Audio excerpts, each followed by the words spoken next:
Podcast, créateur de podcasts en Corse. Si tu n'as pas entendu parler de Bitcoin, c'est que tu vis sur une île perdue. Et genre vraiment j'ai fait. Les auteurs adorent raconter, oui, j'ai été démarché. Moi, pas du tout. J'ai pas envie de devenir l'écran de fumée. Enfin, tu vois, ok, c'est bien, j'ai fait du concret avec la startup, mais peut-être que j'ai besoin de un peu faire back to basics, quoi.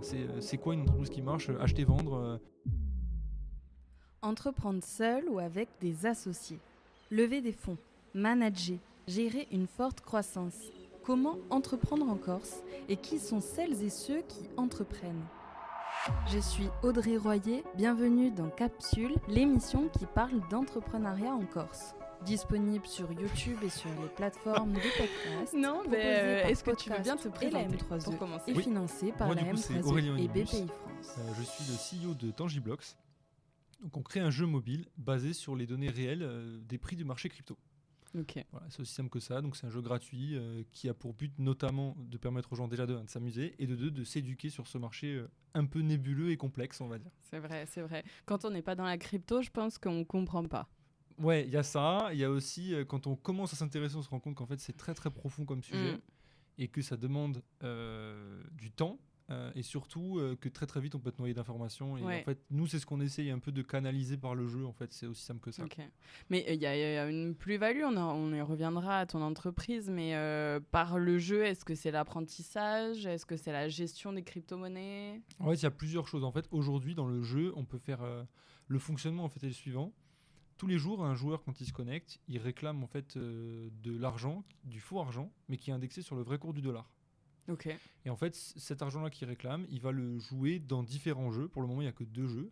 Un, c'est le portefeuille fictif, comme s'il investissait vraiment dans les crypto-monnaies. Et donc, ça va suivre l'évolution réelle du cours de marché.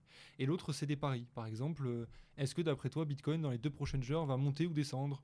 Ok. Ou est-ce que Ethereum, donc qui est une autre crypto-monnaie, et Bitcoin, parmi les deux, laquelle va la mieux performer selon toi dans les prochaines 12 heures, par exemple? Ok. Ouais, donc c'est un jeu comme ça, il y a un classement en fin de semaine qui met en avant les meilleures personnes et ils gagnent des récompenses qui sont des récompenses de jeu. Donc c'est purement en fait, par exemple des diamants qui vont donner des boosts en jeu un peu comme dans Candy Crush. Et éventuellement, donc là on est en train de développer, c'est bientôt fini, ils pourront aussi gagner des vrais prix en crypto-monnaie. Voilà. Ok. Ouais. Donc, Trop cool. donc se bâtir leur premier patrimoine, on va dire, de Ouais. jeune génération qui n'a pas forcément les capitaux, mais qui est curieuse. Mais s'ils sont bons finalement, ils pourront gagner vraiment des capitaux. Ok. Très cool. Très cool. Qu'est-ce que tu as fait comme parcours pour arriver jusqu'à monter ton entreprise? Alors, je t'avoue que j'ai regardé sur LinkedIn et genre vraiment, j'ai fait.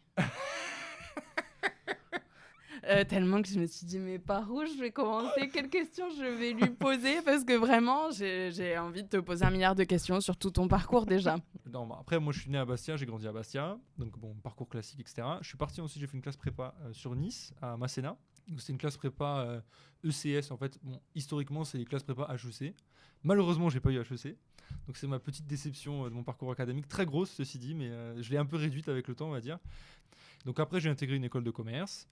Ma vengeance, entre autres, c'était de finir major. Donc ça, c'était mon truc perso. Voilà, c'était un challenge que je m'étais mis. Quand j'avais eu des expériences pro, j'ai beaucoup bossé dans des startups différentes, notamment plus ou moins liées à l'écosystème corse. Parce que ça te plaisait? Parce que tu envisageais de créer la tienne? En fait, j'ai eu... alors le désir d'entreprendre, il est pas venu si tôt finalement. Pendant longtemps, je savais pas trop ce que je voulais faire. Et c'est arrivé vraiment en 2e année de classe prépa, quand les concours approchaient et vraiment l'école de commerce arrivait. En fait, j'avais qu'une hâte, c'est enfin faire des choses concrètes. La prépa, c'est super bien pour l'aspect analytique, apprendre des choses et tout, mais le concret pur et dur, je sentais que j'avais besoin de faire des choses, quoi. Bon, en école de commerce, en soi, on fait pas tellement de choses concrètes, mais au moins on en parle. Et donc, du coup, ça a stimulé l'esprit. Et petit à petit, je me suis orienté vers l'entrepreneuriat. Voilà, j'ai travaillé premier stage chez Oscaro. Après, j'ai travaillé chez Volpi. J'ai aussi été lié indirectement, on va dire un peu officieusement, à différentes boîtes qui font notamment de l'IA chez Oscaro à l'époque. Donc c'était super intéressant et en fait le premier stage m'a vraiment donné l'attrait pour l'entrepreneuriat, etc. Et ce qui s'est passé, après j'ai fait ma dernière année aux États-Unis, enfin mon dernier trimestre d'école aux États-Unis, c'était incroyable. La Silicon Valley, ça m'a vraiment déverrouillé il y a eu vraiment un déblocage cérébral. Ah ouais, un truc de fou, mais vraiment un truc de fou. Et en fait, je me suis dit, mais en fait, on peut tout faire d'où on veut, tout est possible. C'est vraiment l'américain est rentré en moi, quoi, on va dire. Donc en fait, je m'étais dit à l'époque, bon, si je montais une boîte, jamais je le ferai en Corse. Et finalement, quand j'ai eu cette expérience-là, je me suis dit, je suis un fou. À l'époque, en plus, j'avais peut-être des opportunités professionnelles à San Francisco. Mon directeur m'avait un petit peu, le directeur d'école m'avait dit, mais pourquoi tu veux t'en aller en Corse, t'es fou et tout. Et en fait, moi, j'ai Il dit, tu sais devait quoi, même je pas le fais, en fait. connaître. Oui, non, voilà, il connaissait. Alors, bon, lui, c'était particulier. Il connaissait, mais bref, tous les autres, ils connaissaient pas. Il y en a qui pensaient que c'était en Grèce et tout. Enfin, voilà. Le cliché des Américains qui est véridique pour le coup. Ouais. Et C'est vrai, je suis tellement allée rapidement dans le cliché. Non, mais. Il doit pas connaître, Non, mais, d'accord. ceci dit, t'as pas vraiment tort. Parce que franchement, quand j'y étais, j'étais surpris. D'ailleurs, petite parenthèse, là, je fais un petit laïus, mais c'était très drôle. Et il y avait une soirée de pitch d'entrepreneurs à l'époque à San Francisco. En fait, j'avais touché un petit peu le sujet IA et je me suis dit, bon, c'est bon, j'ai compris le truc, ça m'intéresse pas, je vais chercher autre chose. Ça m'a permis d'aller vers le sujet Bitcoin. Et quand j'avais parlé à ce type-là à la soirée, c'était incroyable parce que le type me dit, si tu n'as pas entendu parler de Bitcoin, c'est que tu vis sur une île perdue. Et en fait, ça m'a fait trop rire parce que moi, direct, je pensais évidemment à la Corse. Je me dis, mais en fait, c'est trop drôle parce que. True. Exactement, c'était trop drôle. Exactement, donc c'était super drôle. Et donc après, bon, ce petit truc-là m'a un peu encouragé à faire le sujet mémoire là-dessus. En fait. Et après, je suis rentré là-dedans. J'ai écrit 1, 2, 3, jusqu'à 4 livres sur la blockchain et la crypto. Les 2 derniers, j'avais édité donc, chez Erol. Donc ça, bon. Sur le papier, c'est beau, mais c'était très, très, très, très, très dur. Normalement, les auteurs adorent raconter, oui, j'ai été démarché. Moi, pas du tout. Moi, j'ai envoyé, je sais pas combien d'exemplaires à la maison d'édition. Et en fait, j'ai eu le contact. C'est incroyable. C'est un petit peu ma force perso, c'est le réseau, en fait. Il y a plein de trucs où je me débrouille bien, mais je suis pas incroyable. Mais le réseau, vraiment, j'ai un truc que je fais pas exprès et c'est un peu naturel, on va dire. Ça, c'est un petit peu ma force. Et là, pour le coup, c'était incroyable parce que bon, j'ai eu un numéro par hasard d'un type que j'ai croisé 10 minutes 3 ans avant dans un bureau. Enfin, vraiment un truc de fou. Et lui, en fait, je faisais que le harceler. Un jour, il m'a dit, écoute Aurélien, je te reçois. Genre, sous-entendu, bon, là, tu m'as saoulé. Je te reçois. Et j'avais écrit un livre et il m'a dit, écoute, ton livre, il est super, mais on en a déjà 50 sur la blockchain comme ça. Donc, tu m'en écris un sur une autre industrie. Je te laisse 5 minutes pour réfléchir à laquelle. Et donc, moi, j'étais en mode, ok. Alors et donc quand j'étais et dans le même temps j'étais rentré en Corse, j'avais choisi de travailler un peu plus dans le concret parce que j'avais toujours besoin de concret moi en fait, finalement, même malgré l'école de commerce voilà et les stages en start-up, j'avais besoin aussi d'un truc un peu concret et j'avais choisi de bosser dans l'immobilier. Donc c'est quand même un peu un choix drastique et différent. Et le choix en fait, la raison était simple, c'était moi je voulais commencer à modeler en fait mon esprit pour l'entrepreneuriat en Corse et côtoyer des entrepreneurs que j'estimais ou dont j'avais entendu parler que c'était des gens de haut niveau. Et en l'occurrence, j'ai travaillé pour quelqu'un que j'estime énormément. Et quand j'arrive à ce bureau dans la maison d'édition, le responsable d'édition me dit choisis. J'ai dit tu sais quoi, je suis un fou, on va faire blockchain appliquée à l'immobilier. Il n'y avait rien en fait sur la blockchain appliquée à l'immobilier en France. Il n'y avait aucune référence, on va dire. Et il m'a dit, t'es sûr que tu peux écrire un livre? Moi j'ai dit oui, mais dans ma tête c'était, putain, je crois que je peux écrire 20 pages quoi. Ouais. Mais au début, surtout quand t'as pas de connaissances et tout, tu te dis qu'est-ce que je vais pouvoir mettre. C'était chaud. Bon après à l'époque, vu que j'avais un patron aussi qui était très orienté sur l'innovation malgré son industrie très dure, construction, etc. Mais du coup ça m'avait pas mal stimulé là-dessus, donc j'avais un peu des billes, mais je pensais quand j'ai dit immobilier et surtout sa réaction qui m'a fait dire qu'il y avait peut-être un truc. Et donc après, je cherchais sur internet, effectivement, il y avait plein de choses anglophones, mais rien en France. En fait. Ok. Et donc ça a été une super occasion. Et ça a été, mine de rien, un gros accélérateur pour plein de sujets. C'est que déjà, ça m'a bâti une notoriété sur la blockchain en général, la crypto. Ça t'a apporté de la légitimité aussi? Ouais, légitimité, notoriété. Et malgré tout, j'ai quand même écrit... Enfin, j'ai signé mon contrat d'édition, j'avais 24 ans, quoi. Ouais, c'est fou. Et mine de rien, surtout qu'il y avait une clause, donc c'est la petite blague, mais franchement, c'est énorme, parce que la clause, il y avait écrit vous vous engagez à écrire vos 10 prochains livres chez Erol. Mais c'est une clause de préférence. Mais normalement, quand on négocie un contrat, on veut pas signer ça. Moi, j'ai vu ça, j'ai dit, mais c'est trop bien, je signe. Bah ouais. J'étais trop content. Donc, bon, maintenant, je me suis un peu calmé. J'en ai écrit le 4e, le dernier que j'ai écrit. Donc, Blockchain Immobilier, c'était septembre 2020. Le dernier que j'ai écrit, c'était septembre 2022. Donc, lui, c'était plus guide pratique de la blockchain appliquée à l'entreprise. Après, je me suis calmé parce que justement, j'ai lancé Tangiblox et il fallait que je me focalise et que, mine de rien, pareil, j'avais sous-estimé le niveau d'implication et le temps qu'il fallait pour arriver à un niveau de boîte. Ok. Je pense qu'on en est encore loin, mais voilà. Ouais, on va en reparler progressivement parce que j'ai plein de questions sur ça aussi. Il est temps de piocher ta première petite carte. Est-ce que ça te fait peur? Non. Étudier à l'international. Tu nous en as déjà un peu parlé. Ouais. J'ai un peu spoilé. Est-ce que c'est à partir de ce moment-là que tu t'es vraiment dit, bon, il faut que je rentre pour entreprendre là? C'était quoi l'entrepreneuriat pour toi quand tu étais en études comme ça? C'est un groupe qui a beaucoup d'écoles en fait. En fait, on avait impératif de créer des groupes de 3. Il fallait forcément qu'il y ait 2 personnes d'école de commerce et un ingénieur. Et donc, c'était des gens qu'on connaissait pas. Et donc, dès le début du semestre, on a été groupés ensemble. Et le but, en fait, c'était d'appliquer chaque cours qu'on avait dans le développement d'un projet de boîte qu'on devait cogiter ensemble. C'est incroyable. Ouais, et donc typiquement, c'est là où j'ai fait du code, du référencement, du growth hacking, enfin des trucs où tu as plutôt que de l'étudier genre de loin, là vraiment on l'a fait, c'est-à-dire et c'était vraiment incroyable, de l'impression 3D. Donc là c'était le concret que tu attendais, ouais. C'est-à-dire que vous l'avez vraiment fait, c'était pas du fictif. Alors on l'a fait, on l'a rendu lançable. Ouais. C'est-à-dire qu'en gros le truc on pouvait vraiment dire on le market et tout. À l'époque c'était, moi je trouvais ça l'idée géniale, c'était on livre, en fait on avait un gros problème nous en école de commerce, c'était que les repas du midi étaient chers et pas équilibrés. La proposition de valeur c'est on livre ton repas pour 6 €, un repas équilibré et sain devant ton école. Et ça avec des études de marché, est-ce que c'est faisable, la rentabilité de l'entreprise et donc il y a d'autres boîtes qui ont tout bien marché. Ouais, bien sûr, il y a d'autres boîtes qui ont marché plus ou moins. Il y a une qui a très bien cartonné, c'était Nestor, c'était des gens d'HEC ou d'EDEC qui avaient lancé ça. Je sais pas où ça en est d'ailleurs. Peut-être que ça marche plus peut-être. Mais en tout cas à l'époque c'était très tendance en food tech et tout. Et après on a décidé de pas aller plus loin, en fait simplement parce que on avait des envies différentes. C'est-à-dire qu'il y en avait un qui voulait rester sur Paris, l'autre qui disait Paris j'en ai marre, j'ai envie d'aller à Lisbonne.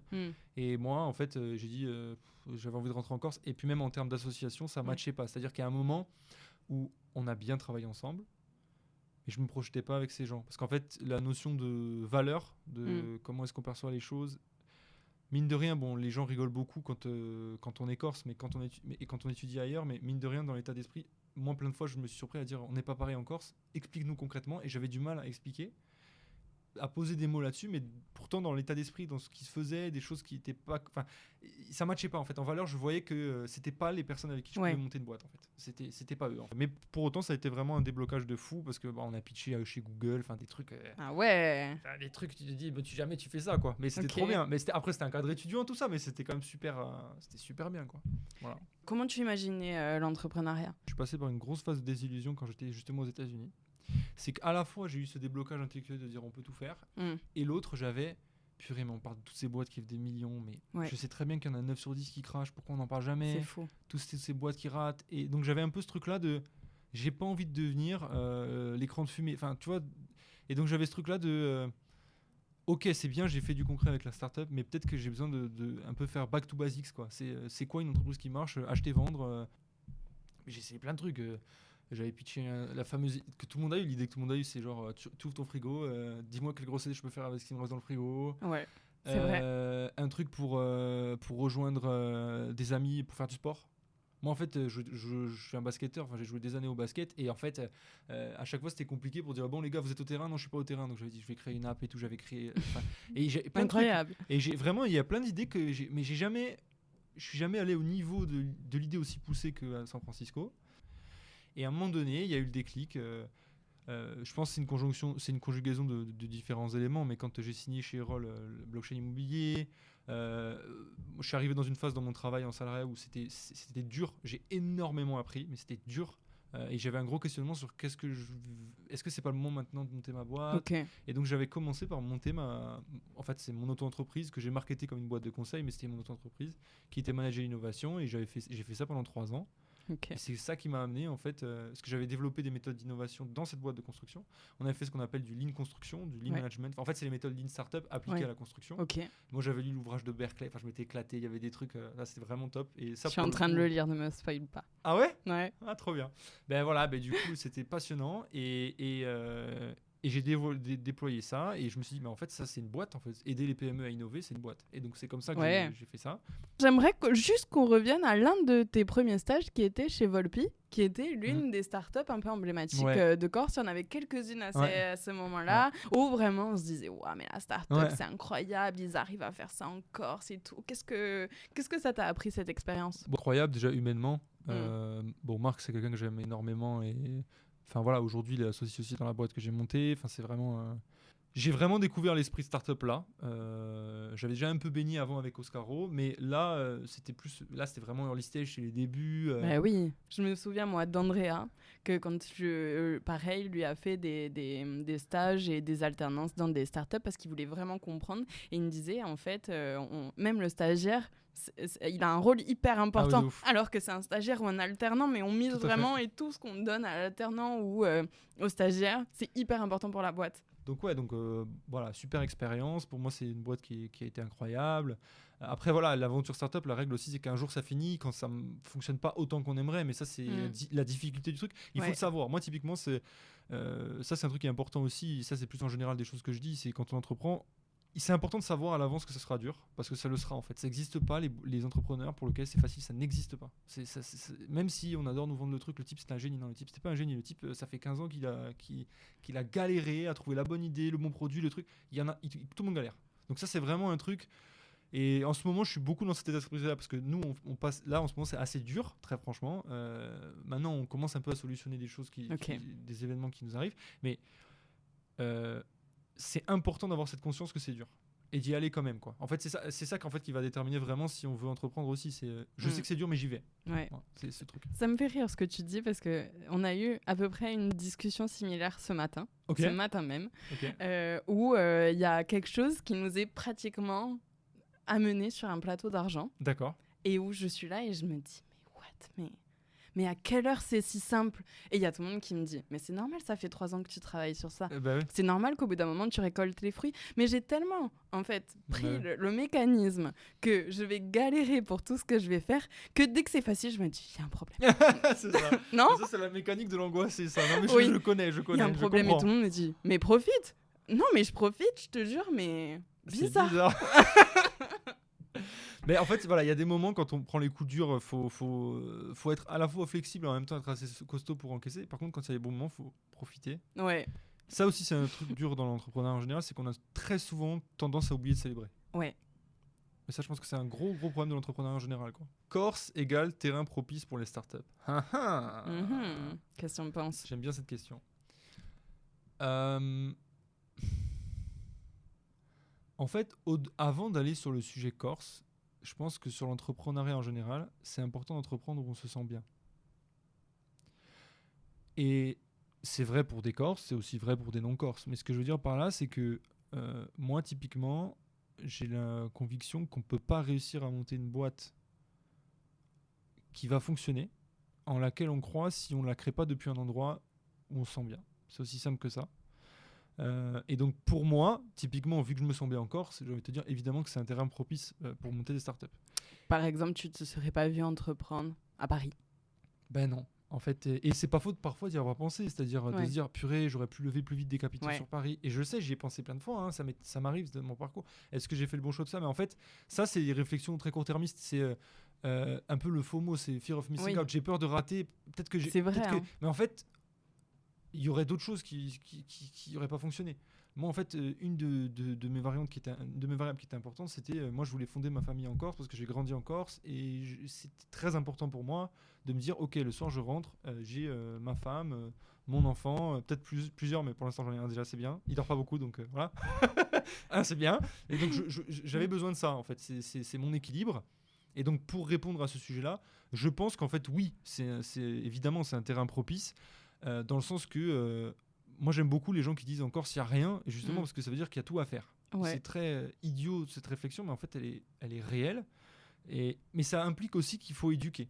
C'est-à-dire que là on a un rôle un peu plus compliqué, je trouve, en Corse, mais encore une fois je suis pas objectif parce que j'ai pas fait la même expérience, le même exercice à la même personne que je suis maintenant ailleurs à Paris ou à San Francisco, etc. Mais là où, en tant qu'entrepreneur par exemple, on est demandeur de capitaux, on cherche à créer de la valeur, il faut en plus réussir à éduquer l'écosystème sur c'est quoi une startup, c'est quoi de la crypto, c'est quoi les financements, c'est quoi la crypto, pourquoi la crypto c'est pas de l'arnaque, pourquoi ça dépend des gens et pas de ce que c'est en soi l'actif. Quand il y a des escrocs, c'est pas l'industrie, c'est les acteurs de l'industrie qui sont les escrocs. Donc voilà, tout ça c'est en quoi est-ce que c'est une innovation, voilà. Pourquoi est-ce qu'il faut investir sur de l'innovation. Exactement. Pourquoi est-ce que c'est pas casse-gueule. C'est vrai, il y a beaucoup d'obstacles.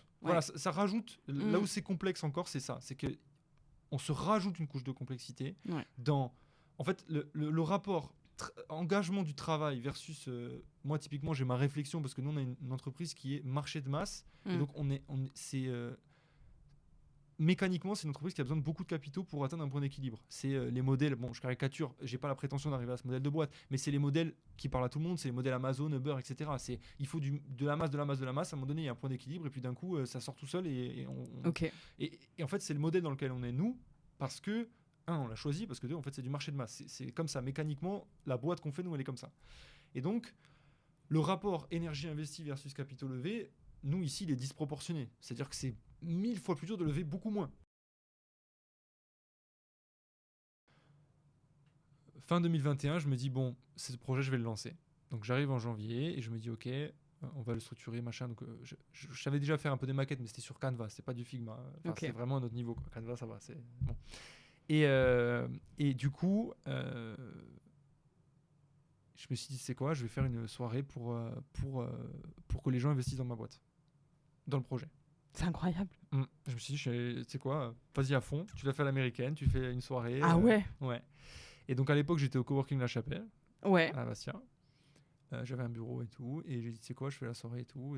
Et là, j'ai fait le vrai, enfin, entre guillemets, le vrai salesman. J'ai pris mon répertoire, message, tous les gens que je connaissais, qui connaissaient et tout. J'ai eu plein de refus, plein. Même sur Manager Innovation, d'ailleurs, quand je vendais mes offres, j'ai eu 50 000 refus avant que. Oui, mais Voilà. c'est Mais le côté qu'on cache un peu, c'est vrai, Ouais, peut-être clairement. à tort, hein, de Clairement. montrer que ouais, j'ai eu des marchés publics et tout. Non, Ouais, j'ai mais galéré, combien j'ai eu de refus. Ah non, mais après, c'est le rôle d'un commercial Non, mais aussi. C'est clairement, que pour une offre, t'en as fait 10 derrière, Ah non, un mais clairement. minimum. Ah Clairement. non, mais c'est. Clairement. C'est vrai qu'il faudrait peut-être un peu plus C'est le ça. dire, même les galères, pour dire bon, ben, j'ai. Mm. Toutes mes réussites, c'est ça. Mais derrière, j'ai appris, c'est Ouais. pas facile, c'est clair. C'est ça. Donc du coup, là, en fait, je prends la décision de faire cette soirée. Mm.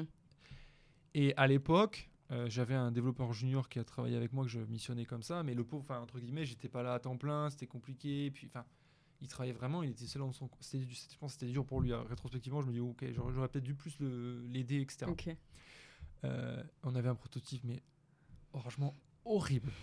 Mais je me suis dit, il faut le montrer parce que il faut montrer que tu avances, même si t'as rien, t'avances. Et donc à l'époque, donc sans aller dans l'idée, mais en gros, nous, on voulait faire un city builder basé sur tes crypto-monnaies, donc Ouais. genre un SimCity de la crypto, en gros, pour être simple.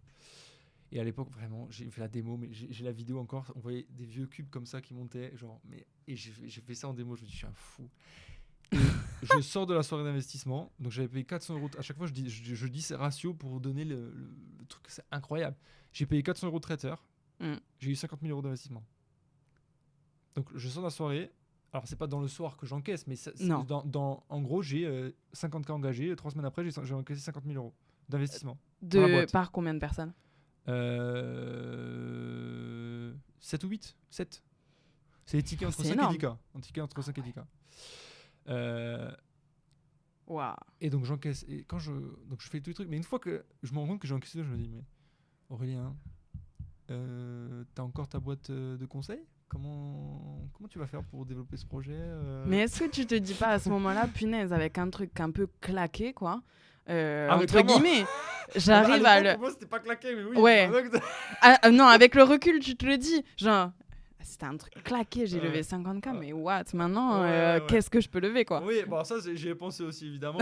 mais en tout cas, sur le moment, enfin, moi, même c'est ouf, tu as été au culot, ça me fascine, j'adore. C'était incroyable. Franchement, c'était. Et puis bon, après, voilà, on a bien préparé le truc et tout. Hein. Je veux dire, c'est pas non plus en dehors de l'aspect démo, parce que la démo, évidemment, c'était ridicule. Par contre, il y avait un vrai discours bâti, il y a une réflexion de fond quand même. C'est pas, je suis arrivé avec un problème. Tiens, ce matin, je vais résoudre ce problème. Non, c'était vraiment de fond. Il y avait.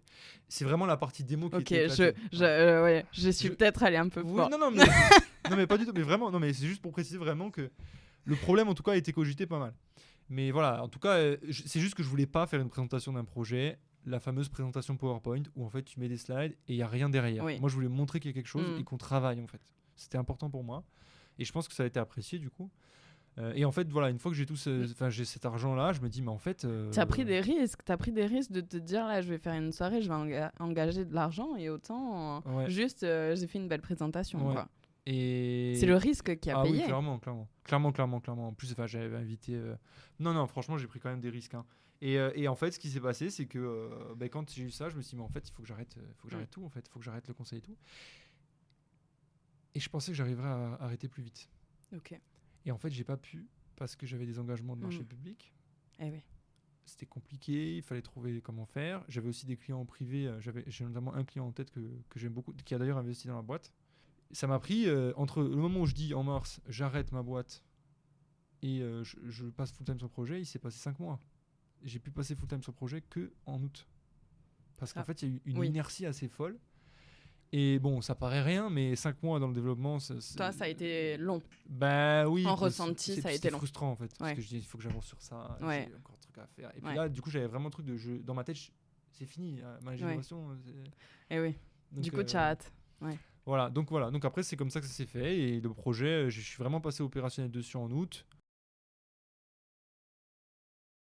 Non, juste, donc tu me disais, oui, manager l'innovation, et après, on a l'impression que ça s'est fait assez rapidement et que tu as eu Tangiblox. Non. Non. Je vais lister maintenant Oh, tout ce que purée. tu as fait pendant 3 ans. Donc, coach startup à incubateur Cage Ah à oui, c'est vrai que Cage j'ai fait ça. Bastia. Ouais, j'ai fait Tu as ça. coaché des entrepreneurs désireux de créer des entreprises innovantes.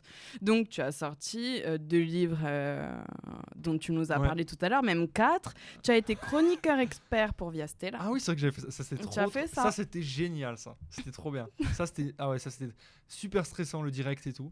Ouais. C'était trop bien. Florian Carrier, Mm.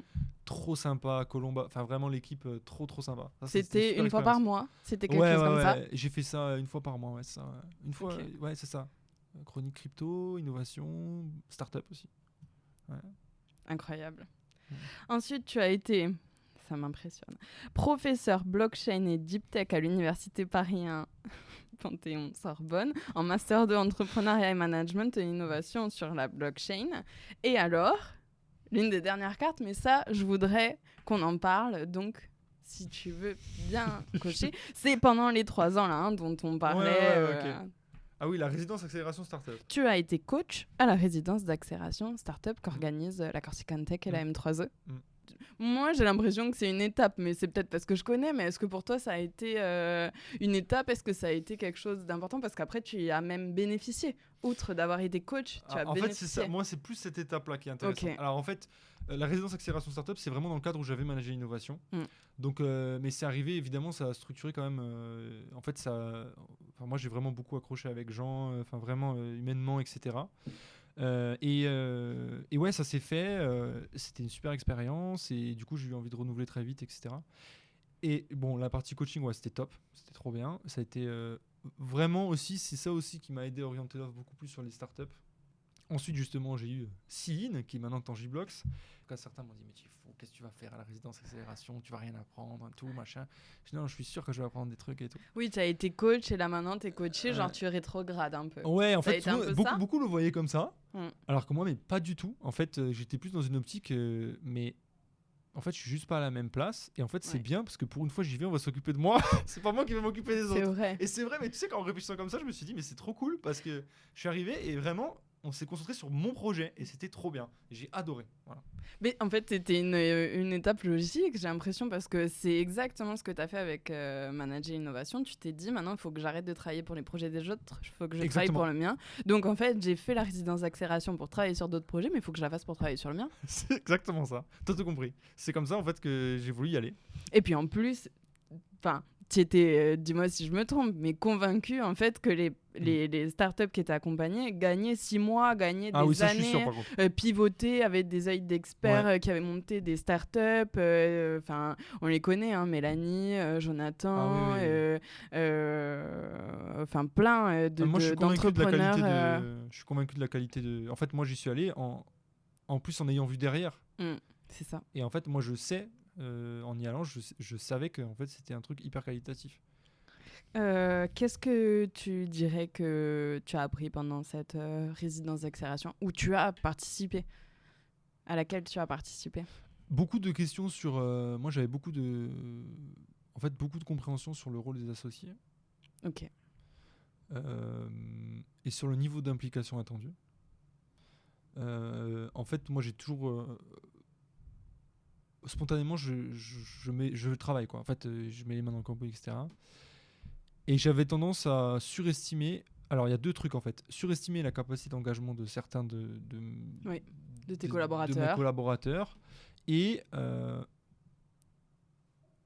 aussi à sous-estimer ce que je devais attendre d'eux, en fait. C'est-à-dire que, en gros, c'est un peu ça revient au truc d'exigence. C'est-à-dire que moi, en gros, ça m'arrive de sous-valoriser ce que j'ai fait et de survaloriser ce que font les autres alors qu'ils ont travaillé beaucoup moins. Et potentiellement que même ce qu'ils ont produit, c'est beaucoup moins bien que ce que j'ai fait. Et donc, ça a été une grosse remise en question. c'est quoi un associé, quoi? Parce que moi, avant, solo fondeur, c'était pas pareil. Je veux dire, c'était tout moi et j'assurais pas, mais c'était que moi. Ouais. Et là, se dire, ok, à quel niveau d'implication je veux accorder avec quelqu'un d'autre, c'est quoi ses responsabilités et qu'est-ce que j'attends. Il y a les valeurs, mais il y a aussi qu'est-ce que j'attends en charge de travail de cette personne, quoi. Ok. Et ça, c'était vraiment un gros sujet. J'ai failli faire des grosses erreurs différentes dans la structuration de la boîte, de la gouvernance, etc., que la résidence accélération m'ont permis d'anticiper et de ne pas faire. Voilà. Après, évidemment, il y a des choses dans ton parcours entrepreneurial, tu commets des maladresses, etc., humaines, parce que c'est beaucoup d'humains, en fait, on se rend pas compte, mais finalement, la réussite d'entrepreneur, il y a le travail, mais il y a beaucoup de choses qu'on maîtrise pas du tout, dont les relations humaines, où on peut faire des choses, mais je veux dire... des fois on est étourdi, on fait vraiment typiquement moi je suis très maladroit dans certaines relations humaines, ça m'arrive, et en fait des fois on me fait dire ce que j'ai pas dit, enfin voilà, tous ces sujets là humains, c'est très compliqué, et ça c'était un gros apprentissage. Vraiment, c'est un apprentissage énorme sur la relation entre associés. Tu parles? Non, vraiment dans la relation entre associés, sur comment structurer la boîte, c'est quoi la vision. Moi, typiquement, mon associé, donc Pierre, j'avais beaucoup parlé avec lui de c'est quoi sa vision, qu'est-ce qu'il veut faire dans 5 ans. Et c'est des choses que j'ai invité à se poser la question parce qu'un des coachs m'a dit pose-lui la question, ça vous aidera à vous projeter tous les deux. Et sinon, ça me serait pas venu spontanément. Parce que typiquement, j'étais pas dans ma posture de coach et donc je pouvais pas voir de loin en disant mais pose-lui, voilà, j'aurais pas pu faire comme ça. Oui, comme toi tu faisais quand tu étais coach. Exactement. C'est pour ça qu'en fait j'ai considéré que la résidence accélération c'était bien, parce qu'en fait on peut pas faire les deux. Non. En fait c'est soit tu viens coach, soit tu viens entrepreneur, mais tu peux pas faire les deux. Non, moi j'ai trouvé ça génial, et en fait même les coachs ont trouvé ça génial. Ils ont, enfin je me rappelle encore de dire à quel point c'était humble de faire ça, mais c'est vrai parce qu'en fait t'as l'impression que coach c'est la dernière étape en fait. Si t'arrives à être coach, c'est bon, qu'est-ce que t'as à faire après? Mais non, en fait quand tu crées ton entreprise, mais c'est toi qui as besoin d'être coaché. Du coup non, je pense que l'humilité c'est une qualité quasiment indispensable pour un entrepreneur. En fait je pense qu'on peut réussir sans être humble, mais j'ai pas envie de réussir sans être humble. C'est que tout le processus entrepreneurial il repose quand même beaucoup sur de l'humilité, quoi. Les utilisateurs, c'est eux qui t'apprennent des choses, c'est eux qui disent pourquoi il y a un bouton là, il devrait pas être là, je comprends rien à ce qu'on fait. Enfin, là il faut être humble, c'est pas je suis plus intelligent que toi. Non, en fait là si tu fais ça, tu n'auras pas d'user en fait. Le truc c'est en fait c'est moi qui mal fait le truc, il faut que je le refasse pour que lui comprenne. Et donc ça demande de l'humilité. On permet aux gens de gérer leur patrimoine crypto et de pouvoir entre guillemets show off, se monter la Sega comme on dirait chez nous, se la péter autour de leur investissement avec un outil tangible qui le représente. Et quoi de mieux pour représenter de manière tangible les choses? L'immobilier, parce que l'immobilier c'est de la pierre. Et pourquoi l'immobilier? Parce que moi je pense que c'est inconscient aussi, parce que j'ai fait de l'immobilier avant et du coup ça m'a... Et donc on créait un outil qui te permettait d'agréger tous les investissements en crypto-monnaie que tu avais sur un seul et même endroit. Et la couche innovante, c'était de dire ton portefeuille, c'est pas des courbes, ton portefeuille, c'est une ville dans laquelle chaque bâtiment représente une crypto-monnaie. Non, je trouve ça même logique en dehors de ton métier, c'est-à-dire qu'au plus t'as d'étages. Exactement. Et donc en fait, l'idée c'était, à la fin, tu auras un portefeuille, le portefeuille le plus customisé, celui qui aura atteint les meilleures performances réelles d'investissement, etc. Et donc voilà, c'était l'idée quoi, de base. À partir de quel moment tu t'es dit non, on va faire autre chose? Alors en fait, il s'est passé plusieurs trucs, c'est que il y avait un effet waouh sur ce produit. C'est vraiment les gens quand ils connaissaient, ils disaient mais c'est trop cool, c'est trop bien, c'est un truc de génie, c'est trop bien, j'adore et tout. Mais après les gens ils revenaient plus. Parce qu'en fait il y avait un problème, c'est que c'était un genre de produit où en fait t'étais content qu'une fois. Parce que une fois que tu revenais, tu l'avais déjà vu ta vie. Tu l'as déjà vu. Et il n'y avait rien qui t'incitait à rester. Et donc sur ça et tout, on a quand même testé des choses, on n'a pas pivoté d'un coup, c'est qu'en fait on a sorti des fonctionnalités et on s'est dit tiens, comment on va faire rester les gens? Et petit à petit en fait ça nous a amené vers des jeux. En fait au début on voulait pas du tout faire un jeu, nous on était un agrégateur de portefeuille version 3D un peu fun, c'était tout quoi. Et à un moment donné on dit on sort un jeu, on va faire de la rétention, on fait des tournois. Et on dit on va faire des tournois qui te permettent d'investir de manière fictive sur la crypto et de gagner des vrais prix en crypto.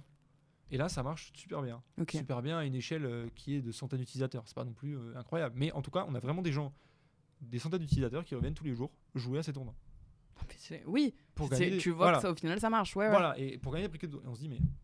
Et moi je regarde un jour Google Analytics, donc il y a un outil d'analyse quoi, et je vois les pages d'écran et je vois purée mais en fait les gens ils passent beaucoup plus de temps sur les tournois que sur la City.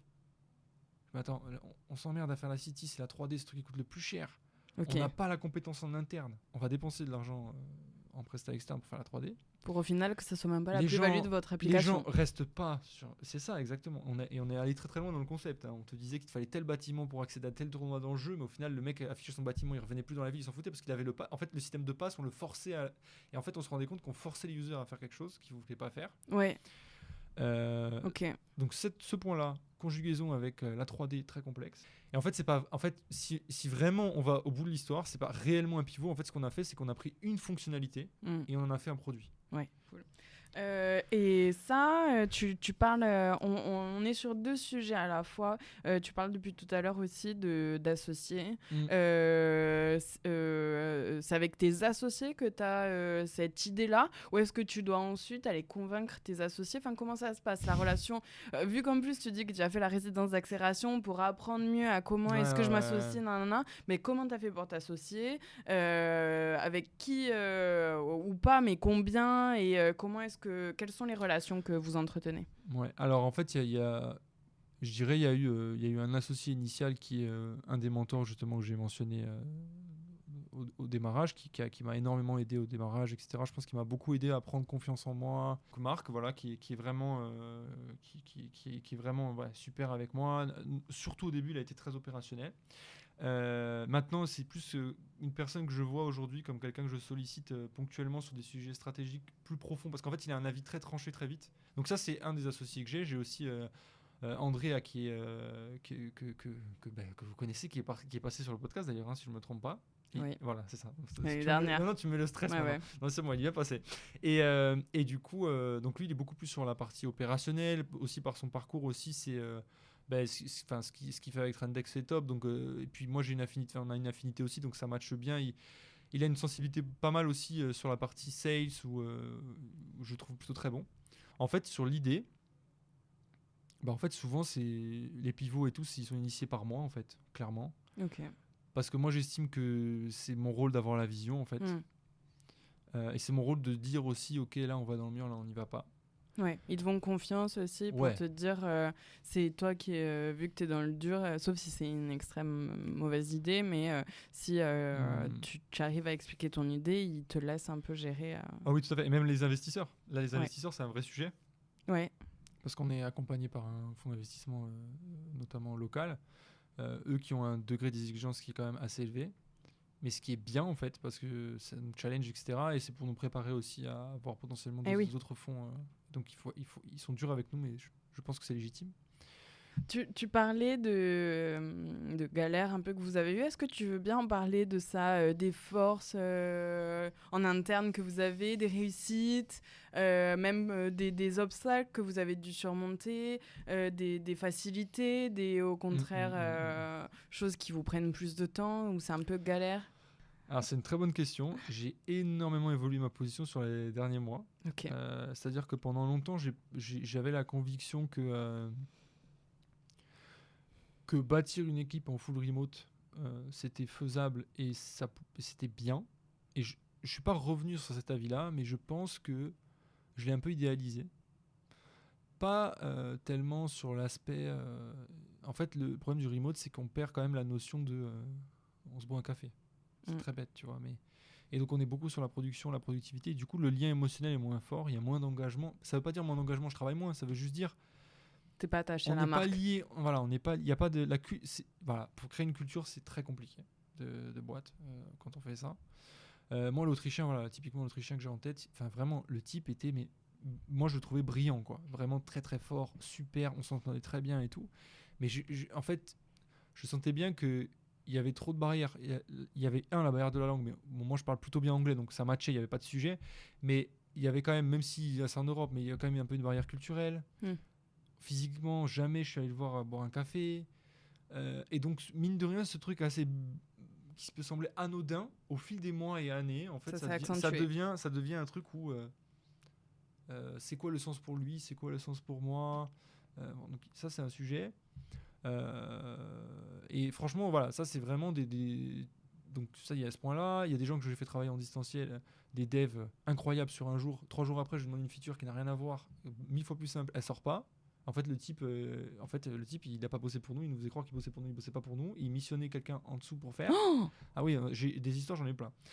Moi, franchement, je suis étonné de dire ça, hein, mais je vais de plus en plus vers un truc où je me dis, ok, l'équipe, elle est à Bastia, Core Team, elle est à Bastia. Après, Ça, c'est déjà vu à Corté. Non mais clairement, non mais en gros elle est à Bastia. Même à Ajaccio, mais bien sûr, avec un Good Barber. Peut-être qu'ils n'avaient pas les mêmes technologies, je pense à l'époque de visio, etc., qui étaient aussi performantes et tout, mais moi, les outils aussi de productivité, parce qu'en termes d'outils, par contre, moi, ce que je suis convaincu, c'est que, faut pas croire que parce que les gens sont là, ils travaillent plus que quand ils sont en distanciel. Moi, je pense même parfois qu'on est plus efficace en distanciel, justement parce qu'on n'a pas cet aspect humain. Mais à un moment donné, l'aspect humain, il pêche, comme j'ai dit, sur le long terme. Donc c'est un arbitrage. En tout cas, quoi qu'il en soit, moi, à court, moyen terme, il y aura clairement un recentrage de l'équipe à fond sur Bastia, parce qu'en fait, il y a plein de... La culture d'entreprise, elle est beaucoup plus facile à créer, les liens aussi, les interactions aussi, et puis quand on est dans une phase assez early, parce que même si ça fait longtemps, alors ça, c'est aussi un sujet, on sous-estime la phase de démarrage comme elle peut être très très longue, parce qu'en fait, on itère, on pivote, et en fait, franchement, bon, je dis un peu ça de manière brute, mais parfois, on sait vraiment pas ce qu'on fait. On sort une feature, on sait pas ce qu'on fait. En fait, on se dit... On sort cette feature, il faut la tester. Mais en fait, et c'est ça qui est dur, c'est quand on entreprend, quand on est start-upper, et ça paraît fou quand je dis ça, c'est... Ouais. Et en fait, tu sors un truc, tu dis, il faut le tester, mais en fait, on sait pas. C'est pas autant, ça fait pas du tout l'effet qu'on veut, autant ça marche pas. Et bien sûr, quand je dis on sait pas ce qu'on fait, c'est caricaturé, parce qu'évidemment, il y a une vision, mais à l'instant T, on sort le truc, on se dit, mais est-ce que c'est vraiment ça ? On sait pas, en fait. On sait pas. Et donc c'est long, c'est très très long ce processus d'itération et tout. Nous, si je compte vraiment le vraiment hard pivot qu'il y a eu, c'était vraiment le City Builder. Mais si je compte vraiment les pivots et les orientations, je pense que franchement j'en ai 30, des orientations différentes. C'est pas parce que on n'est pas stable. Au contraire, ça veut dire qu'en fait, à chaque fois, on apprend. En fait, on se rend compte, ok, c'était pas là. Et en fait, donc, c'est des obstacles, de ce que tu dis là, les pivots, c'est des obstacles que tu identifies et tu te dis, bon, allez, il faut surmonter l'obstacle, paf, hop, et tu pivotes, ou alors tu passes l'obstacle. C'est un peu ce que tu identifies comme être des... Tout à fait. Et sur ça, c'est pour ça que c'est long. En fait, c'est long et c'est pour ça que les capitaux de démarrage c'est clé. Typiquement, quand on met une boîte mass market, et typiquement, il y a aussi quand on veut être accompagné par un fonds professionnel, il y a une contrainte qui est très complexe, c'est que 1, ils veulent du cofinancement et 2, ils veulent que tu sois full time sur le projet. Et donc typiquement, moi, une des conditions pour avoir une partie des capitaux, c'était d'arrêter de manager l'innovation. Donc en fait, on peut même partir toi sur du risque perso parce que comment moi je suis risqué, moi je suis open risk là, je veux dire, je risque tout. Non mais je veux dire, et c'est vrai parce que tu prends un risque aussi même. Et c'est ça aussi là, je reviens à la partie écosystème. Tu prends un risque aussi parce que les gens quand ils comprennent pas la partie startup, tu leur expliques la startup. Moi j'ai jamais eu le discours du commercial qui va dire notre boîte elle va faire 1 milliard c'est sûr. Moi tous les mecs qui ont investi chez moi, j'ai dit vous avez une chance sur 1000. Est-ce que vous me suivez? Et ils ont mis. Et je préfère les gens qui font ça, parce que les 999 autres, pour le reste des chances que j'avais, les gens ils ont dit attends, une chance sur 1000, jamais j'investis, je préfère investir dans l'immobilier et tout. Bah ok, investis dans l'immobilier. Parce qu'en fait, c'est extrêmement risqué. Et ça dépend pas que d'Aurélien et son cerveau, ça dépend de bien plus de choses que Aurélien et son cerveau. Bah, bien sûr. Et du coup, ça... Le marché, les tendances de la crypto, tellement de choses. Tout. Et donc voilà, donc ce truc-là, il est hyper important à avoir en tête, quoi. Voilà, ça c'est clairement... Donc voilà, donc après, voilà, d'autres sujets, non, voilà. Donc tes réussites. Réussite. Mais en vrai, il y en a pas mal. Déjà, c'est très bête, mais faire de ton idée un truc tangible, concret, c'est très idiot et ça paraît cartésien. En fait, c'est très très long. Et du coup, tu es hyper fier quand tu ouvres l'app. Bah, tu dis, tu ouvres l'app. Ouais, après, évidemment, tu vois les bugs, mais quand tu penses vraiment aspect réussite, tu dis, ok. Ça, c'est ton esprit perfectionniste. Oui, c'est ça. Non, mais tu dis, ah ouais, on a fait ça, purée, il y a des gens qui jouent à ça. C'est des trucs qu'on a pensé, les gens ils utilisent ces mécaniques. Ah ok, lui, et puis on a même des gens qui... Parce que ça aussi, c'est les biais quand tu fais des jeux. Quand tu fais des jeux, il y a toujours les gens qui vont explorer à chercher les bugs. Il y en a, c'est fait exprès. Ah, c'est vrai ? Ouais, en fait, c'est mécanique. Il y a des gens qui cherchent à pousser le jeu au-delà de ces mécaniques et d'exploiter. Ils font le travail à ta place. Exactement, ça c'est trop bien. Ça c'est trop bien. Ça c'est hyper gratifiant. Ça veut dire que tu commences à avoir une communauté qui est assez engagée pour se dire je vais perdre du temps là, entre guillemets, mais pour aller chercher les bugs. Limite, ils pensent que ça te fait chier alors que toi tu dis merci. Non, mais je te dis, le bug à quel point c'est des mecs qui ouvrent la console de dev et qui rédigent du code. Hein. C'est le niveau de bug de recherche de bugs. C'est un user qui cherche à faire ça. Et c'est pas, il veut pas, c'est pas pour nous nuire, c'est pour gagner des avantages en jeu. Tu vois, c'est C'est ça, tu vois. Donc non, c'est hyper intéressant. Donc voilà, donc ça c'est réussite. Voilà, le fait de, franchement, la partie apprentissage aussi, comme je te disais, l'aspect maintenant, enfin, je peux designer des maquettes de A à Z d'un produit. Le fait, là, on a une communauté, là, on est à 150 users weekly, mais on dépense quasiment rien en marketing. On teste plein de choses, donc c'est plutôt cool. Maintenant, on sent qu'on a besoin de passer à un autre palier pour la partie financement et pour la partie. Là, vraiment, on sait que maintenant, il faut qu'on ait des milliers d'utilisateurs et que Donc là, tu entames le growth. Exactement. En gros, là, c'est clairement l'étape. Avant, on avait fait plein de tests en payant, mais c'était un peu pas structuré, on va dire. Là, maintenant, j'ai un peu je vais avoir on va dire, trois étapes majeures, trois structurations majeures. La première, il y a toujours du payant en mass market, donc ça, je vais faire du payant. Stratégie de contenu. Donc, en fait, là, maintenant, j'ai commencé à faire... ça fait très longtemps que je publie sur LinkedIn, en tant qu'Aurélien, quoi. Et là, tu as commencé sur les autres réseaux. Maintenant, je commence sur les autres réseaux avec des contenus vraiment orientés TikTok, Reels, donc des contenus short qui sont encore un peu trop longs parce que je parle trop, mais en tout cas là-dessus. Donc l'idée, c'est quoi ? Les gens, soit ils me connaissent par le personal branding, ils découvrent la boîte, quand ils viennent sur la boîte, ils ont pas juste l'app. Sur la page de l'app, on crée du contenu éducatif sur la crypto. Donc on permet aux gens d'être onboardés aussi dans l'éducation. Genre, ils connaissent pas la crypto, on lui dit c'est quoi Bitcoin ? On lui explique dans une vidéo de 45 secondes ce que c'est Bitcoin. C'est génial. Et après, il peut tester ce que c'est Bitcoin en jouant à notre jeu, qui du coup est gratuit. Donc il peut investir vraiment sur Bitcoin, mais sans dépenser son argent. Et donc comprendre les mécaniques.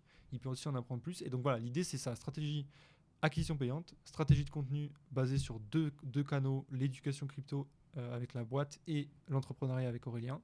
Et la troisième brique qui est encore naissante, je ne sais pas si ce sera la bonne, qui est beaucoup plus terre à terre. C'est qu'en fait je vais organiser bientôt des cafés Bitcoin.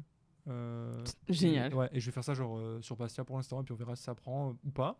Mais en fait j'ai une grosse demande. C'est les cafés business. Ouais, je sais pas si c'est café business, mais en fait c'est vraiment. Non, mais ça existe. C'est des rencontres d'entrepreneurs qui s'appellent les cafés business. Ah ouais, d'accord, ok. Bon. Tu vois, là l'idée, je savais même pas. C'est vrai ? Ouais, je pensais que c'était en lien. Ah, pas du tout. Même pas. En fait, moi, Café Bitcoin, c'est un truc que j'ai depuis. Enfin, c'est un truc que j'avais écrit il y a des années. Et quand j'ai fait quelques conférences, etc., j'ai plein de gens, notamment sur Bastia, qui me disaient mais fais un truc pour réunir les gens de la crypto. Il y a que toi qui peux le faire. Machin, t'as une petite audience, c'est sympa et tout. Et en fait, je me dis tiens, je vais le faire. Et donc là, du coup, par Tangiblox, on va créer ce petit événement un peu récurrent.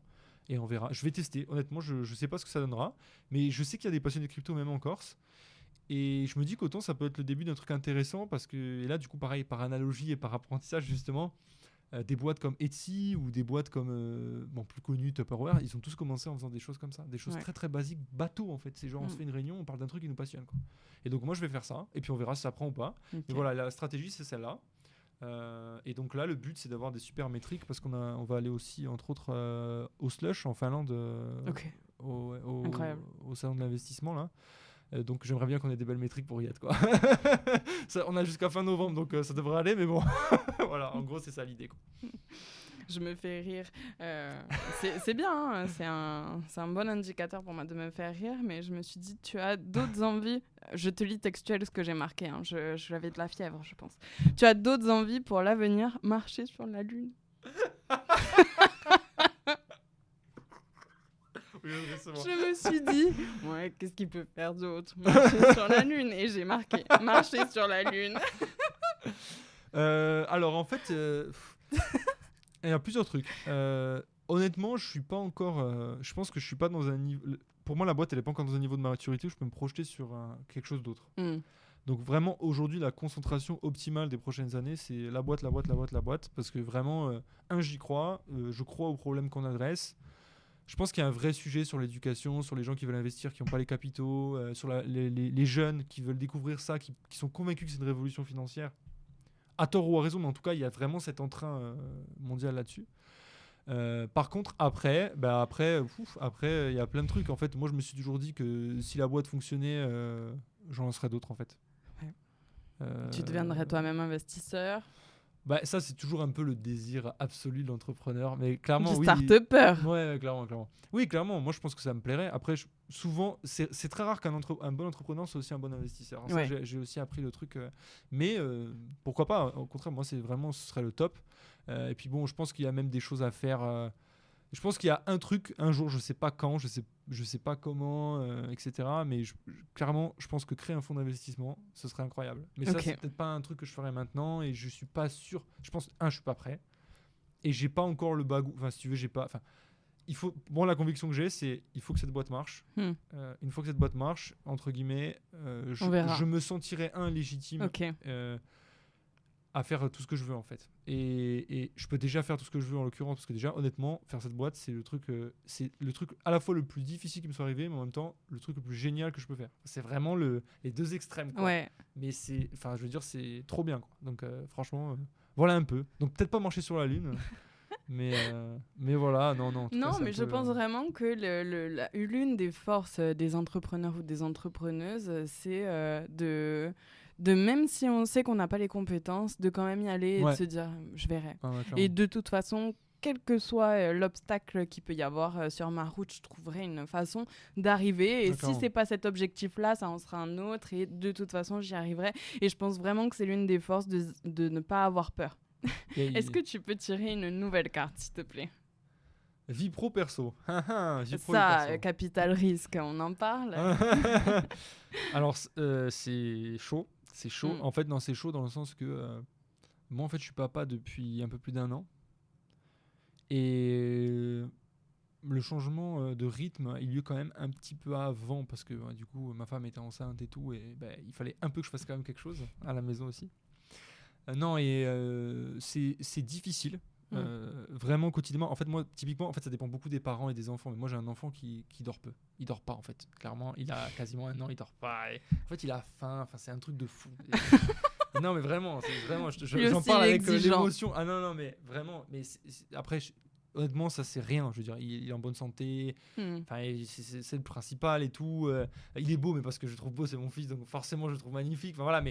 Et après, au-delà de ça, il y a quand même une gestion où maintenant. Ok, là je suis au bureau, c'est pas genre le café c'est 1/4 d'heure, c'est pas 20 minutes. C'est ou c'est 5 minutes, mais c'est vraiment. Tu chronomètres beaucoup plus tes journées. Moi j'ai mon calendrier, c'est des slots de 15 minutes quoi. Mais ce que je veux dire par là, c'est que ça m'arrive vraiment d'avoir des endroits où je dis ok, là c'est un mail, je mets 2 minutes quoi, et j'écris le mail, c'est fini. Mais la réalité c'est qu'en fait, vraiment mécaniquement, moi j'ai mon fils qu'il faut déposer à la crèche le matin, qu'il faut aller chercher le soir. On est très 50-50 avec ma femme, donc ça va. Il faut vraiment être concentré quoi. Dans la journée, il faut pas faire, c'est pas d'un coup je peux partir 1 heure n'importe où, non. Ou alors, ok, tu sais que tu fais ça 1 heure, ta tâche que tu avais faite, tu la fais plus parce que tu pourras plus la faire après. C'est fou.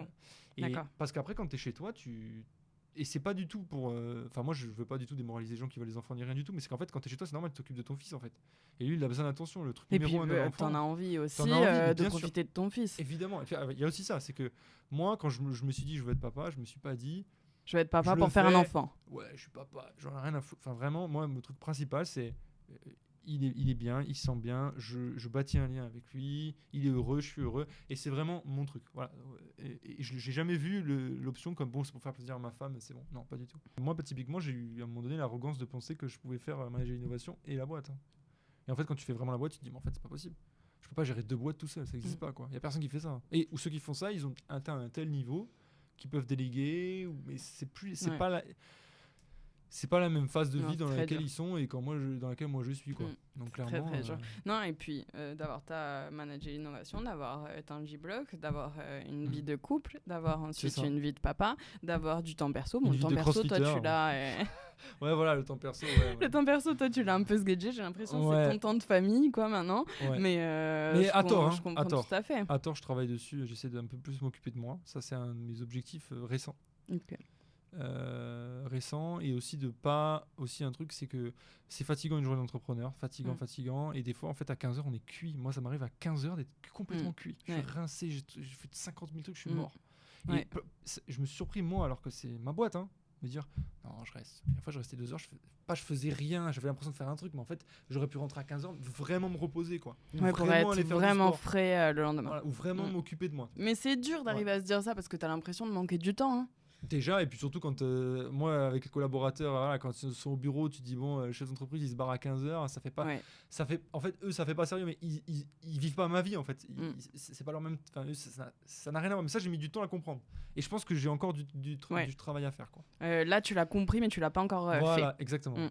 Exactement. Ouais, je comprends, tout à fait.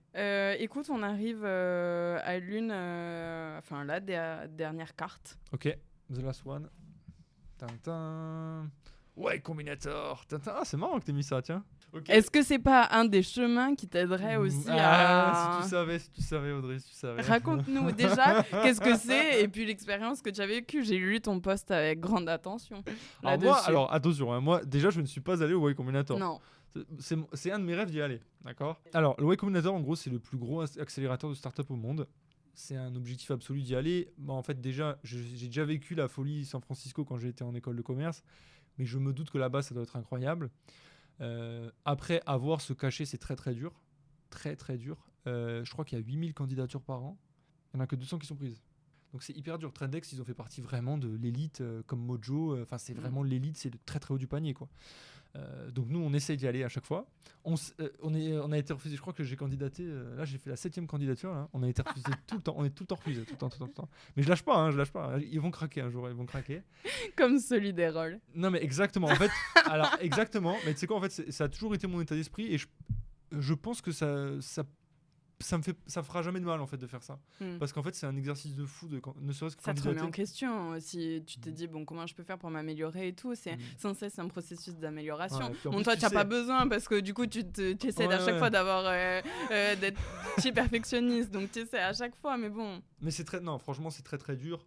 Voilà, tous les 6 mois je candidate tout le temps. Malgré les évolutions, des parts de capital, de l'investissement, du produit.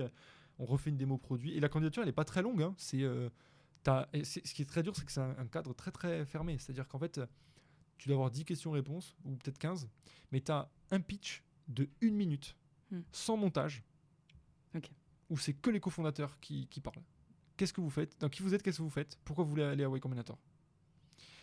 1 minute, pas une de plus, pas une de moins. Enfin, tu peux faire moins si tu veux, mais bon, voilà.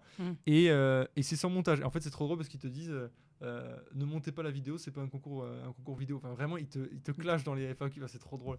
Mais donc, il y a ça. Et tu dois faire une démo produit aussi. Et en plus de ça, ils te demandent tes métriques. C'est quoi ton chiffre d'affaires, ton truc, enfin vraiment donc tout. c'est 10 questions, mais au final c'est même peut-être encore plus dur que s'il y en avait plus. Exactement. Parce que tu te dis là faut que je sois hyper précis et pour en fait en 10 questions qu'ils se disent ouais c'est extrêmement dur. Et puis après la compétition elle est internationale, je veux dire c'est vraiment ils ont vraiment des canaux de diffusion de choses à faire, à pas faire pour sa boîte, des erreurs qu'ils voient. Ils racontent vraiment, eux aussi, Y Combinator, leur historique avec des entrepreneurs qu'ils ont financés, qui sont devenus des licornes, etc. Et ils donnent plein d'astuces aussi pour des gens qui veulent monter leur boîte. Et tout ça, c'est gratuit. Enfin, je veux dire, ça, c'est même avant d'y être à Y Combinator. Et il y a déjà un nombre de ressources incroyables. Et c'est vraiment l'élite, quoi. Moi, vraiment, je trouve que c'est incroyable comme boîte. Donc, j'espère qu'on pourra aller à cet accélérateur un jour. Mais on lâchera pas. Mais voilà, peut-être la 10e candidature, peut-être la 8e, je sais pas. Tes conseils pour entreprendre? Voilà. On change radicalement là. Mes conseils. Tac. Alors déjà, ça dépend ce qu'il veut entreprendre. C'est-à-dire, si c'est l'entrepreneuriat startup, c'est quand même plus particulier. Ok. L'entrepreneuriat startup alors. Par exemple. Du coup, dans l'entrepreneuriat startup, j'ai encore séparé les choses, mais c'est aussi important. En fait, ça dépend ce que la personne veut faire. Mais déjà, je pense une chose, c'est, comme je disais, avoir conscience que ce sera dur. Ça, c'est très important. Et attention, quand je dis ça, et je dis ça depuis le début de notre échange, c'est pas pour être négatif, c'est pas pour dire... c'est pas pour me victimiser ou quoi. En fait, c'est difficile, il faut le savoir. Par contre, si vraiment tu as le feu, tu y vas. Parce que tu vas regretter de pas y aller. C'est extrêmement gratifiant. Voilà, il y a un niveau aussi, c'est extrêmement gratifiant. Moi, j'ai surtout... Le niveau d'apprentissage, vraiment ce que je te disais, c'est incroyable. Donc, pour quelqu'un qui entreprend, le conseil, c'est quoi ? Si vraiment tu as envie d'y aller, vas-y, à fond. Sois prêt à te remettre en question, à te poser des questions, parle aux gens, sois ouvert à la critique. Ton projet, c'est pas toi. Donc si ton projet est nul, ça veut pas dire que tu es nul. Ça, c'est un truc aussi hyper important à comprendre. Tu peux commencer seul longtemps. Ne cherche pas à t'entourer trop vite. Il faut prendre son temps. Il faut aussi prendre le temps de faire maturer son idée. A contrario, moi, et c'est parce que c'est un peu ma position aussi de tout risquer, c'est qu'en fait, je considère que soit on y va, soit on n'y va pas. Donc, l'option je suis dans un travail et à côté je monte le projet, pour moi, elle n'a même pas une durée sur 1 an. C'est-à-dire qu'à un moment donné, il faut prendre la décision, je fais ou je fais pas ce projet. Et ça, c'est vraiment un truc qui est pour moi majeur parce que ça illustre sa capacité à vraiment entreprendre. Parce que sinon, on a le doute pendant X temps qu'on va le faire ou pas et on saura jamais en fait si on le fait. Et on n'aura jamais. Et c'est aussi pour éviter la frustration suivante et se bâtir une excuse a posteriori. Donc, j'ai pensé à Oui, ça. c'est parce que j'étais salarié, donc Voilà. c'est pour ça que ça n'a pas Je marché. voulais Mais absolument- c'est pas moi. Voilà, exactement. Exactement. Et ça, je pense que c'est une erreur. Il faut accepter vraiment qu'on est faillible, qu'on peut commettre des erreurs quand on entreprend, mais il faut y aller à fond. Ça, c'est vraiment un truc. Et ouais, c'est vraiment le conseil numéro 1, c'est allez-y à fond. Allez-y. Bon, après, moi, comme je disais, je suis un peu dans le monde des bisounours, mais je suis convaincu par ça. C'est qu'il faut y être toujours bienveillant, humilité. Mais c'est ne pas trahir tes valeurs, en fait. C'est que tu Faut as pas des trahir ses valeurs. valeurs. Et pour être aussi en accord Non, mais clairement. entre toi, ton bien-être, ton projet, et continuer à le faire sur du long terme, si tu n'es pas en accord avec... Tout à fait. au bout d'un moment, ça ne marchera pas. Tout à Soit fait. parce que ça ne correspond pas, donc du coup, tu vas pas y aller. Soit parce qu'au bout d'un moment, ça va sonner faux. Exactement. Et Donc, puis, enfin, tout à il y a fait. quand même des barrières. Soyez juste comme vous avez envie d'être, que ce C'est soit ça. dans la bienveillance ou d'autres valeurs, mais juste quelles sont vos valeurs et vers quoi vous avez envie d'aller. Tout à fait, tout à fait. Clairement, ça c'est un sujet majeur, être aligné avec ce qu'on fait. C'est important d'être à l'écoute, mais il faut réussir à choisir les conseils qu'on prend et qu'on prend pas. Pas tous les conseils sont bons à prendre, et ça veut surtout dire que même si des personnes que vous estimez douées, voilà, le conseil qu'elles vous donnent, elles ne sont pas à votre place. Ouais. Donc, vous pouvez choisir de ne pas prendre en compte ce conseil.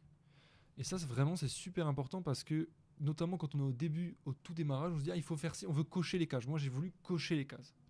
C'est une erreur. C'est une erreur fondamentale. Aucun projet ne coche les cases. Il y aura toujours un problème sur, mais ta captable, tes investisseurs, ils ont trop de parts, ils n'ont pas assez de parts. Il y aura toujours un problème sur, ton produit, il fait tel métrique, mais pourquoi il a pas tel métrique? Il y aura toujours un problème sur la taille de ton marché. En fait, il n'existe pas un projet qui coche les cases. Ça n'existe pas. Et ça, il faut l'avoir en tête parce que c'est pas je coche les cases, non. En fait, t'as un projet, il a des avantages, des inconvénients, des forces, des faiblesses. Et en fait, il faut bâtir sur ça. Il faut pas chercher à cocher tout, en fait. Des fois, on part avec... j'en sais rien, moi. Je donne un exemple. Si demain, il y a un premier investisseur qui t'a donné 10 000 euros, il a mis 25% dans la boîte et en fait, il est jamais là, ouais, c'est un problème. Tu coches pas une case. Mais en fait, ça veut pas dire que ta boîte, elle va pas marcher, en fait. En fait, peut-être que ce capital-là de démarrage, il était largement légitime. Et peut-être que maintenant, il faut trouver un moyen pour que soit il ait moins de parts, soit qu'il y ait une dilution. Enfin, il y a toujours une solution. Donc ça, vraiment, il ne faut pas chercher à cocher les cases. C'est hyper important.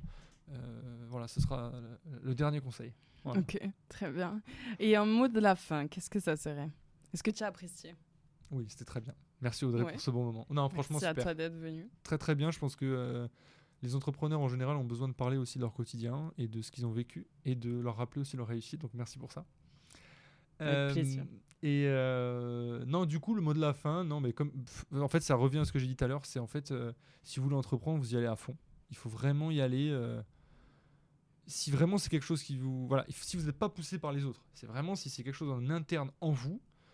Moi, tout mon entourage m'a dit ne le fais pas, quoi. Je veux dire, j'ai aucun entrepreneur dans ma famille. Mon père, il est médecin, il comprend rien à l'économie, mais c'est pas pour le critiquer. C'est un très très bon médecin, mais il comprend vraiment, il comprend rien. Et je lui explique un truc et j'ai l'impression, je dis mais c'est pas possible. Toi, t'as fait bac plus 12. Enfin, vraiment, on rigole parce que je dis mais c'est pas possible. Vous n'avez pas du tout les mêmes connaissances. Pas du tout. Et moi, il m'explique un truc. S'il faut, c'est pareil. Je comprends rien. Il me dit mais tu rigoles ou quoi? Donc, et c'est très drôle. Mais ce que je veux dire par là, c'est que même si l'entourage dit non et tout, si vraiment vous êtes animé par ça, il faut y aller à fond. Et moi, clairement, sur ça, et même de où vous le faites, etc. Le faire en Corse, pas en Corse.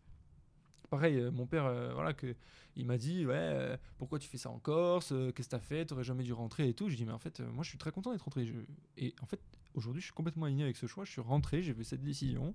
Ça reste la meilleure décision que j'ai prise parce que déjà, à l'instant T, c'était la meilleure. Et aujourd'hui, en plus, je suis toujours content. Donc, c'est principal. Ouais, c'est clair. Voilà. C'est clair. Bah écoute, moi je te suis sur LinkedIn, à chaque fois je lis tes posts. Merci, un grand merci d'avoir accepté cette invitation. J'ai été ravie de discuter avec toi et j'en ai beaucoup appris malgré que je lise tous tes posts. C'est très gentil Audrey, je te remercie en tout cas.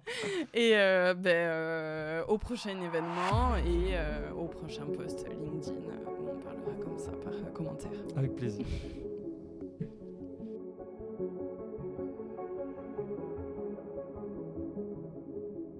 Si vous avez aimé cet épisode et que ce n'est pas déjà fait, pensez à vous abonner à la chaîne YouTube Capsule Entrepreneuriat Vous pouvez activer la petite cloche pour être au courant des nouvelles sorties.